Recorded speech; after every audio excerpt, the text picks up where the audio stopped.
some energy, but I have two trades to announce! Two trades to announce! Get crazy in the chat! You want to hear the two trades? Do you want to hear the two trades? Oh! Two trades! Trade number one. Montreal Canadiens trade Alexander Romanov pick and pick number 98 in this year's draft. They just traded Romanov? York Islanders in exchange for pick number 13. Oh! They just traded Romanov to go to 13!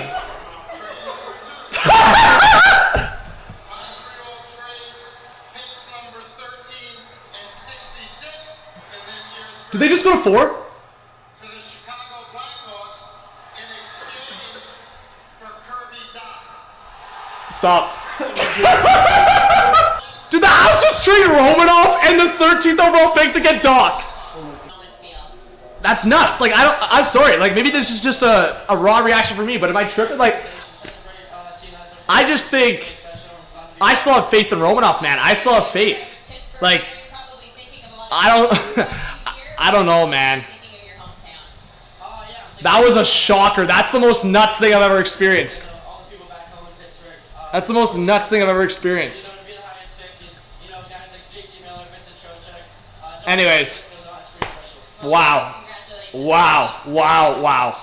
So that was my raw reaction, a little bit of it. I did want to just say quickly, just to add on to the analysis, like on top of the reaction, I didn't mind the Habs' first trade, like trading Romanov and getting the 13th overall pick. I didn't mind that. I thought that was kind of dumb from the Islanders and putting, like, I have faith in Romanov to be still potentially a top 4 guy, but I thought, like, the first trade wasn't bad for Montreal. I thought the Islanders, that was a little risky, but I just thought the value to get the 13th overall pick, either Montreal go for that selection. Like, I'm seeing some of the guys that were going mid-first round. I think it would have been better. Montreal going through a rebuild. They're putting a lot of faith in Kirby Dach bouncing back. So I didn't mind the first trade for Montreal, but then when I heard the second trade, that was my reaction. I was like, you got the 13th overall pick, and you had already lost Romanov, and you're saying goodbye to those picks and putting a lot of faith in Kirby Dach, who did not look good last year. I know the injuries and I know that stuff, but so that was my raw reaction, and I think about it, again, we'll see what happens with Kirby Dach. I wonder if this is like another move to maybe either put Dach on the wing, or if you have Dach at the center, then Montreal might be making a trade, unless they just go, okay, well, we're confident with Slafkovsky long-term on that left wing, and we want Dach up the middle with Suzuki. So we'll see what happens. I think, if anything, the Islanders lose out more in terms of, the Islanders potentially going for that 13th overall pick. But we did know that the Islanders were looking for a defenseman. Romanov could be the partner for Dobson. So that, I think, is the mindset here, is you have a partnership here of Pelech, Pulock, and then potentially Romanov, Dobson, or you could go Romanov with Pulock and Pelech with Dobson. So that's your top 4 potentially for the Islanders. That's what they were looking for. So I guess that's the reasoning, right? And I don't hate the outcome for Montreal, but I was just laughing because I just thought that trade, especially them going through a rebuild, the trade for the 13th overall pick was like, that was the move I was expecting from Montreal. Flipping it and another pick in the top 70 to get Dach, who's risky at this point. So we will see. Hopefully not a Hockey 2.0, as I said, but yeah, we'll see. Hey everyone, it's John here from Hot Take Hockey, back with another video. Oh my, Alex Debrincat traded to the Ottawa Senators for the 7th overall pick and another draft pick. I think it's in the 2nd round. So I don't even know what to say. I just think the Ottawa Senators, Pierre Dorion getting aggressive, getting Debrincat for their potentially top line. We'll see what happens. We'll see if it's a combination, something like still the Norris, Kachuk, and Batherson, and maybe Stützle's with Debrincat, but they have a lot of opportunities here, for a lot of options, and Debrincat is a huge option here for the Sens. And I also wanted to just quickly say Georgiev to the Avs. Kemper, where is he going to go? I just want to make a quick video talking about both these situations. I think Kemper could be an option for the Leafs. I think Kemper could be an option for the Capitals, maybe. I think Kemper could be an option for many teams, even a team like the Hawks. So I think for the Blackhawks, they wanted a first-round pick.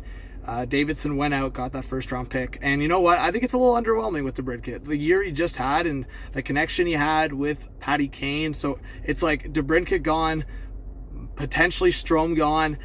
Could Patty Kane be so pissed off that these guys are gone that he wants out or that they give Patrick Kane a trade?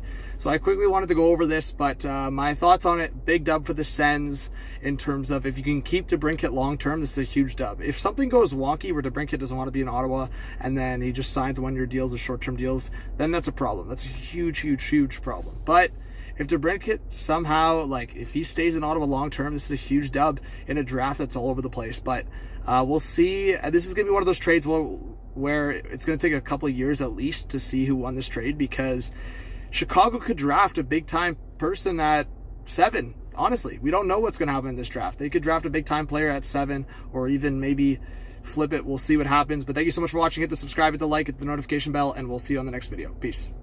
Hey, everyone. So just adding on to this video, a couple trades to talk about in the draft. So the Leafs trade the 25th overall pick and Peter Mrazek. So they dumped the last couple of years of Mrazek contract, $3.8 million cap hit, and get the 38th overall pick. So Chicago gets that 25th overall pick, takes on Mrazek as maybe their new guy. And you know what? I think it's a two-sided opinion here. The one side is Dubas needs to kind of start owning up to some of these things that he has to make up for, right? Whether it was Nick Ritchie or whether it was, the Patrick Marleau one wasn't his mistake. That was Lou Lamoriello's, but he still gave up the first-round pick. And the Leafs did nothing in the playoffs, right? I mean, at the end of the day, you just keep Patrick Marleau. You still get out of the first, you still miss an opportunity to get out of the first round, and Dubas probably still gets shit for it, but at least you get a guy like Seth Jarvis, right? And then, of course, like I said, the Nick Ritchie one, and then now this one. So in terms of market value, I'm going to talk about it mixed into this reaction too, is the Oilers literally they traded down 3 picks, but also traded a second and a third round pick to get rid of the rest of this Kassian contract. And I feel like the Mrazek contract situation is way worse than the Kassian, because the Leafs, everyone in the world knew the Leafs were trying to get rid of that Mrazek contract, even though Dubas was baiting and saying, we're confident in Peter. We're confident that Peter can bounce back, and we're confident that Peter can go back to his 9-10 save percentage of what he was in the first 200 and something games of his career versus last year. If you guys watched Dubas' press conference, he was baiting so heavy, and I was listening to that, I was like, oh my gosh, this guy, bro, is trying to bait. So they end up trading Mrazek. They trade down 13 picks if I can do math. So you go to 38. You hope that you can get, whether it's a Del Bell Blues or a Hudson, just to name a couple guys I feel like the Leafs could target. Hudson would be a Dubas selection, undersized defenseman, really good puck possession guy. So I feel like that could be the pick, but again, I don't know if he falls there. So I'm just making the video, just talking about guys that are still available going into the second round. So this is at the end of the first round, and I'll also make my winners and losers video, so look out for that. But the Oilers one, I don't know what the Oilers are saying. Holland, man. I mean, at the end of the day, you create the cap space, but losing a second and third round pick, those could be assets to get you stuff next year or this offseason at the deadline. That's just saucing away a second and third round pick for nothing, in my opinion. Kassian, I feel like you could have waited, been patient throughout the offseason, and dumped him to a team and attached a second round pick or third round pick to him, and a team would have taken him on. Arizona is licking their chops, man. Just thinking about they traded up 3 spots to make sure they get their guy, combined with a second and third round pick just to take on Kassian to protect their young guys. So at the end of the day, dump for Arizona there. Oilers, whatever, they create the cap space. At the end of the day, we'll see what they do with it. And same thing with the Leafs, right? We'll see what they do with it. I'm not saying it's for market value. Dubas did fine, but he's got to start owning up these mistakes he makes and has to make up for it. So for both the Leafs and Oilers, my opinion will definitely change depending on what they do with the cap space. So thank you so much for watching.